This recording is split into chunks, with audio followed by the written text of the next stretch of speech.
Mo sabihin, pag sinabi halimbawa ng Hapon na kliyente, ay sayaw-sayaw ka. Kanta-kanta ka. Yes, I think hindi pwedeng no. Parang sa kanila, customer is king. Kung anong gusto nila, yun ang masusunod. Ginawa mo yun? Yes, and nagkaroon kami ng isang day na wherein we had to perform. Merong center stage doon. We had to sing and dance. And then, yan, binigyan nila kami ng mga tip.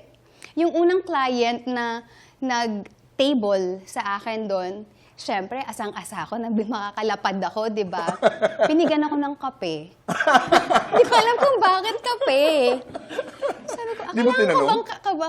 Sabi ko lang, arigato gozaimasu. Yun na lang yung sasabihin mo. Pero sabi ko, okay, tinago ko yung kape, inuwi ko sa Philippines. Okay. And then may isa naman doon, nabigyan ako ng isang bote ng mamahaling whiskey. Okay. Oo. Pero may mga nagbigay din naman ng lapad. Yes. At yung lapad na natanggap ko, yun ang nag-sustain sa akin for 1 month.